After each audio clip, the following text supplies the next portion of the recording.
कि जो गवर्नर राज की बातें हो रही हैं, इन दोनों में क्या सदाकत है? टेक्निकली क्या ये फिजिबल है? आपको लगता है कि ये लग सकता है गवर्नर राज इस सिचुएशन में?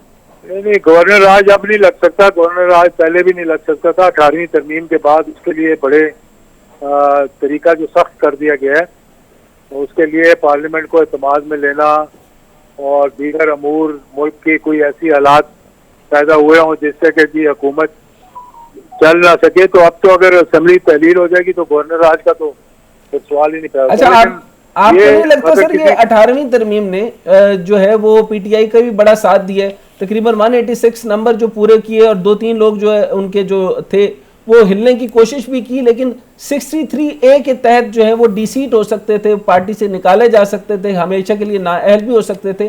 तो ये 18 अमेंडमेंट की वजह से ही तय पाया कि उनको एतमाद का वोट मिल गया, अदरवाइज वो हॉर्स ट्रेडिंग की पूरी कोशिश करते। What your take on it?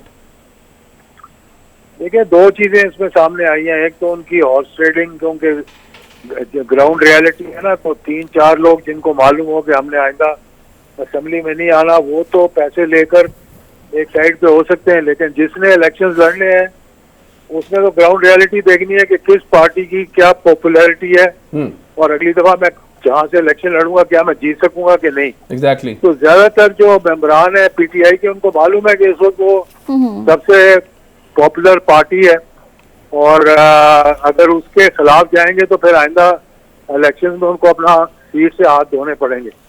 तो इस वजह से सारे जुड़े हुए हैं, जितने साथ हैं अभी साथ हैं, और 186 पूरे करना। और दूसरी चीज जो यहाँ हुई है इसमें वो ये है कि जो इतराजात और उंगलियां एस्टेब्लिशमेंट पे उठती थी, एस्टेब्लिशमेंट में इसने एक बड़ा न्यूट्रल किरदार अदा किया है। एग्जैक्टली। और जिससे ये साबित हुआ है कि आप सियासतदानों को अपनी अपनी हिम्मत से, अपने अपने तरीके से, जमहूरी तरीके से जो है मुकाबला करना पड़ेगा। लेकिन सर पीटीआई तो अभी भी रगड़ा लगाने से बाज नहीं आ रही। वो कोई ना कोई तरीके से जनरल बाजवा साहब के पास ही पहुंच जाते हैं, कभी किसी न किसी तरीके से फौज के ऊपर कोई ना कोई गजन लगाने की कोशिश तो करते रह रहे हैं। नहीं, अब नहीं लगाते इंशाल्लाह। वो उनके साथ एक जाती उनका था मामला था। इस तरह तो पीएमएलएन के लीडर्स ने भी कुछ जो बहुत सी हदें क्रॉस कर ली थी और करते आ रहे हैं। तो इसमें ये जो एस्टेब्लिशमेंट के खिलाफ गुफ्तगू है, इसको अब बंद करना चाहिए, इलेक्शन की तैयारी करनी चाहिए और जमहूरियत को बहाल करना चाहिए। अच्छा, आने वाले वक्त में सर आप एक तो इलेक्शन कब तक देख रहे हैं, दूसरी आर्टिकल 112 के जरिए जो है वो देखते हैं कि 48 आवर में अगर गवर्नर साहब समरी अप्रूव नहीं करते तो ऑटोमेटिकली समरी तहलील हो जाएगी। वो क्या कहते हैं आप? बिल्कुल तहलील हो जाएगी, ऑटोमेटिकली तहलील हो जाएगी और उसके बाद फिर कोई ना कुछ और ये हंगामा राही का रास्ता निकालने की। अच्छा, हंगामे से जरा मुझे ये समझ आ रही है कि एक आपको अब मैं अर्ज करता हूँ, वो ये कि वो पूरी कोशिश कर रहे हैं, माशी इमरजेंसी की तो बात मैं बाद में करता हूँ, अभी ये जनीवा कॉन्फ्रेंस में तकरीबन 10.5-7 कह रहे हैं, कुछ ये कह रहे हैं कि हम जो है वो कर्ज बड़ा सारा उठा कर ले आए। इसमें एक और बात भी है जो काफी गलत है, ये सारा सॉफ्ट लोन है, लेकिन वो ये कह रहे हैं कि लेकिन वो खुल के नहीं बता रहे कि ये सॉफ्ट लोन है या ग्रांट है या गिफ्टेड रकम है। इसका मतलब है कि गिफ्टेड रकम तो हो नहीं सकती इंटरनेशनल डोनर एजेंसीज की तरफ से। एक दूसरी बात यह है कि सर इसमें कुछ ग्रांट है जो कि मुल्कों ने दी है और जो बैंकों ने दी है वो लोन है, लेकिन सर वो तो 8.5, क्योंकि Asian development bank, world bank और इस्लामिक इंटरनेशनल बैंक ने जो कमिटमेंट दी है वो लोन्स की मद में दी है।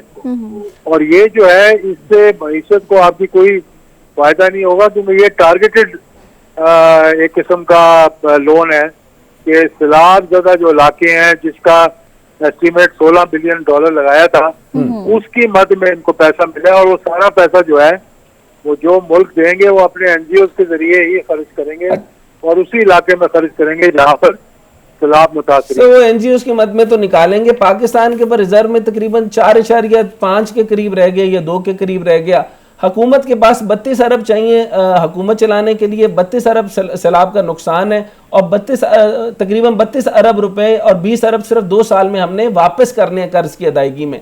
और इसकी बुनियाद बनाकर पीडीएम जब ये कहेगी कि हमारे पास पैसे नहीं है, उधर से सऊदीया ने भी डिपॉजिट किया 5 अरब रुपए, 5 और भी कर रही है, सऊदी यूएई की भी बात कर रहे हैं, तो इसके तहत वो ये कहेंगे कि अगर हमने इलेक्शन का करवाया तो इलेक्शन के ऊपर पैसा लगेगा तकरीबन 40 अरब रुपए।